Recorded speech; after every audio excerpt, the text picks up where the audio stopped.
Ahvollar qanday? Start Ligani YouTube kanalida ko'rib turibmiz. Birinchi tur 3-o'yin tahlili haqida bugun gaplashamiz. O'tgan videolarda guvoh bo'ldingiz, jamoalarni o'yinda qanaqa taktika bilan o'ynagani haqida gapirib o'tdim. Bu o'yinda UBS University va Ustazoda jamoalari bellashdi. Highlight videosida ham guvoh bo'lgansizlar. 6-6 jangovar durang guvohi bo'ldik. Bu o'yinga shaxsan biroz muddat kech yetib kelganligim uchun albatta statistika hisoblovchilar va o'yinni shaxsan kuzatib borganlardan va voice chatda kuzatib borganlardan fikrlarini so'radim. Bu o'yinga ular ta'rif berishdiki, o'yin yonib ketdi, ya'ni o'yinning ikkinchi taymning so'ngi. Bu o'yinda remontada guvohi ham bo'ldik. Highlightda ko'rgansizlar, ya'ni videoning oxirida 3 ta gol ketma-ket Ustazoda jamoasi tomonidan urilgan. Aynan Ustazoda jamoasining gollari UBS Universityni biroz shoshirib qo'ydi shu vaziyatda va o'yin oxirida yana ular gol urib hisobni tenglashtirib olishga muvaffaq bo'lishdi. Xo'p, hozir o'yinni ichki detallariga emas, o'yindagi jamoa a'zolarini va o'yinda yuz bergan o'sha bahsli holat haqida fikrimni bildirib o'taman. O'yin hisobi 6-6 bo'ldi va ikki jamoa ham ta'kidlash kerakki, hujumkor o'yin ko'rsatdi. Englify jamoasini va My School jamoasini g'alaba qozongan o'yinlarga e'tibor bersangiz, ularni hujumkor o'yinini kuzatishingiz mumkin, ammo ba'zi vaziyatlarda ular qarshi hujumga yokida darvozabon va himoyachilar ortga qaytib, ya'ni nisbatan hujum chizig'iga yaqinlashmasdan o'ynashdi. Baribir orada tejamkor o'yin namoyish qilishdi, lekin bu o'yinda shaxsan o'zim ham kuzatganlardan so'ragan fikrlarimdan ham kelib chiqib aytishim mumkinki, orqaga chekinishmadi. 1-2 daqiqani hisobga olmasak, ikkinchi taymning boshi va ikkinchi taymni so'nggi qismida o'sha hushtak chalingungacha ozgina tejamkorlik namoyish etishdi ikki jamoa vakillari ham, lekin jamoa a'zolarining jismoniy epchilligi, chaqqonligi gap yo'q. Ular umuman charchab qolishganini ko'rmadim men. Darvozabonlar ham rotatsiya bo'lgan, o'yinchilar ham yetarlicha zaxira bilan o'ynashdi, ayniqsa UBS University'da.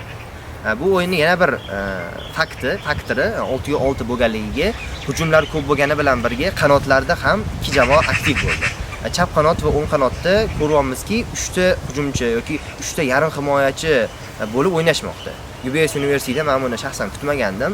To'g'ri, tasavvurim bor edi jamoa haqida biroz, lekin aynan 3 ta hujumchi bo'lib chap qanot va o'ng qanotdan yoniga borib yordam beradi ikki sherigi o'yinchilarga deb o'ylamagandim. Aynan Rahmonberdi Rahimov ham chap qanotdan juda ham aktiv o'yin namoyish etdi hujum qismida. Ustazoda jamoasida esa o'ng qanot ham birdek faol bo'ldi, xuddi UBSning chap qanoti kabi. Aynan Ustazoda jamoasining darvozaboni ham super sevlar namoyish etdi. Nisbatan e'tibor berdim. Oyog'i bilan ko'proq sev qildi. Aynan o'yinchi Abdurahmon bu vaziyatlarda toza gollarni ham olib chiqdi. UBS University jamoasida esa Rahmonberdi Rahimov jamoaning sardori darvoza pozitsiyasini egallaganini ko'rdik. Ikkinchi taymni sharhlab borish paytim jonli streamda ham aytib o'tdim. Hozir menimcha Rahmonberdi Rahimov hujum zonasiga o'tishlari mumkinligi va rotatsiya holatida o'yinchilar pozitsiyasini almashtirishi mumkinligini eslatib o'tdim va shunaqa bo'ldi ham. Rahmonberdi Rahimov chap qanotda boya ta'kidlaganimdek hujum chizig'idan joy oldilar. Ustazodada esa Murod, Ibrohim kabi o'yinchilar ham hujumda juda faollik ko'rsatishdi. Lekin o'yinda MVP, ya'ni Player of the Match albatta o'z o'yini va o'zini ko'rsatgan ko'nikmalari, skillari bilan Muhammadiyor Rahimov deb topildi. Meni fikrimcha ham u haqli edi bu o'yinda MVP so'riniga. Rahimov bu o'yinda hat-trick qayd etdi. O'zini harakatlariga baho beradigan bo'lsangiz, u 5 ta aniq zarba yo'lladi darvoza tomon. 5 ta zarbasidan 3 tasi juda xavfli ko'rinish oldi va uchalasi ham gol bo'ldi. XG da 0.95 vaziyatni taqdim etgan edi uni bu zarbalari va 275, 280 XG dan u 3 ta gol chiqarishga o'zi uchun muvaffaq bo'ldi. Yana jamoalarni, raqib jamoani XG-lariga e'tibor beradigan bo'lsak, oxirida o'zim fikr almashganimda ham UBS University o'yinchilari aytishdi. Menimcha hisoblagan bo'lsangiz 15 XG bo'lib ketdi hisobimizda deyishdi. Ha, to'g'ri.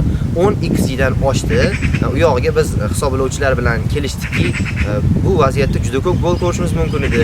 Nega 6 ta gol ko'rdik so'ngida deb fikrlashib ham qoldik. Chunki nechta vaziyatda darvoza ustunlari, darvoza to'sinlari yoki Abdurahmonni o'sha oyoq bilan ijro etgan sevlarini ko'rdik. Aynan 11-25 XG ni tashkil etmoqda UBS University jamoasini. Ustazodada o'ng qanotda va chap qanotda boya Murod bilan Ibrohimni faol o'ynaganda aytgan edim. Muhammadiyor Rahimov esa MVP bo'ldi. Lekin 5-o'yinchi, himoyadagi o'yinchi qanchalik yaxshi o'yin ko'rsatdi degan savolga bir faktor bor. O'sha bir faktor bu himoyadagi o'yinchilarning biroz zaifligi bo'ldi. Ayniqsa ikkinchi taymning so'nggi qismida biroz tashlab yuborishdi desak ham bo'ladi. Chunki remontada bo'lganida sharhda ham aytdim, mana bu remontada, mana shu 3 ta gol urildi, mana ular oldinga chiqishdi deb sharh bergan paytim UBS University isbotladiki, o'yinni bermasligiga bo'lgan ishonchini, ya'ni ularning ilinji shu qadar kuchli ediki, ular 3 ta gol ursa 3 ta javob beramiz, 4 ta gol ursa 4 ta javob beramiz degan fikr bilan o'ynashyapti. Va ularni bu xayoli, bu motivi albatta amalda bizga ko'rindi. Ular hisobni tenglashtirishga va hatto oshirishga muvaffaq bo'lishdi. Aynan o'sha bahsli vaziyat hisob oshirilgan bo'lishi mumkin edi deymizmi? Boshqacha ko'rinish olgan bo'lishi mumkin edi o'yin deymizmi? 7 ta gol bo'ldi deyishimiz mumkin. Hakam tomonidan hisobga olinmagan bitta goldan mosuvo bo'lishdi deyishimiz mumkin, lekin to'g'ri ravishda, chunki bu o'yin qizib borayotgan, emotsional o'zgarishlar bo'layotgan, azartda bo'lgan vaziyatda o'yinni hakam to'xtatishga qaror qildi. Ya'ni VAR da, video takrorda ko'rib olish uchun va kameralardan u takrorni kuzatganida va biz o'zimiz ham shaxsan bunga ko'rish berganimizda u bilan fikrlashdikki, hakam bizga tushuntirib o'tdiki, bu vaziyatda gol bo'lmadi. Ya'ni darvozaning o'sha chap tarafdan berilgan zarba paytida tashqi tomoni, to'r tomonidan to'p tegdi. Darvozadagi o'sha to'rni chalkashib turganligi tufayli bizga shunaqa ko'rinish berdi deb fikr bildirdi va qarorida ham gol bo'lmaganligini aytib o'tdi. Turli fikrlar bo'lishi mumkin. Biz bularni hisobga olib, albatta fikrlashdik. Men o'zim o'yinni sharhlab borgan, o'yin muhitida ishlab kelayotgan inson sifatida bungacha bo'lgan tajribalarimdan ham kelib chiqishi mumkin. Yana internet manbalaridagi o'sha o'yinlardagi izlanishlarim doirasidan ham ayta olaman. Bu vaziyatda 50 ga 50 deb qarayman o'zim. Chunki gol bo'lmaganini o'zim ham shaxsan his qilib turdim. Bu vaziyatda sharhlash payti, ya'ni gol bo'lmagandir, hakam kuzatish kerak vaziyatni dedik va hakam o'zining qarorini aytdi, to'g'rimi? Lekin qayta o'sha ko'rib chiqish vaziyatlarida o'yindan o'sha bir kun o'tgan payti, ya'ni 30 soatcha yaqin vaqt o'tdi. Ba'zi bizga video bo'lingan kadrlar kelib tushdi.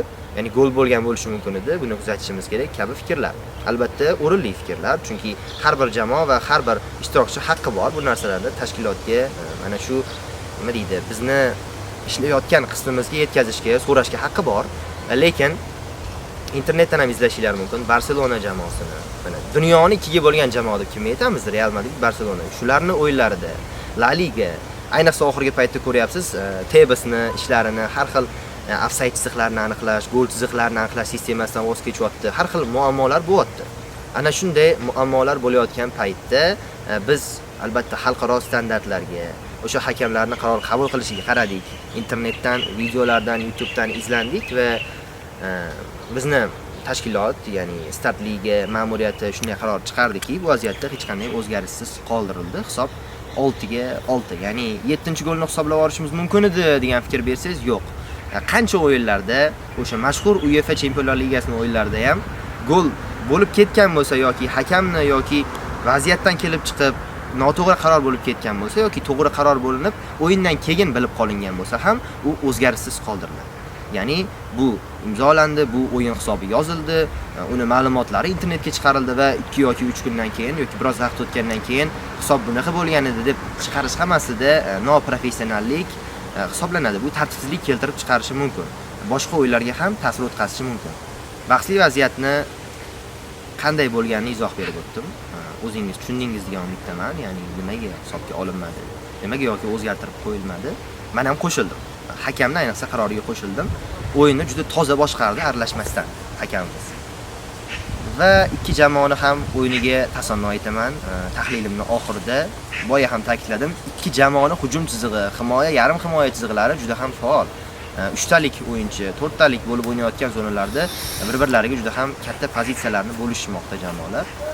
Shuning uchun UBS University'ga ham va navbatdagi raqib jamoasiga ham omad tilayman.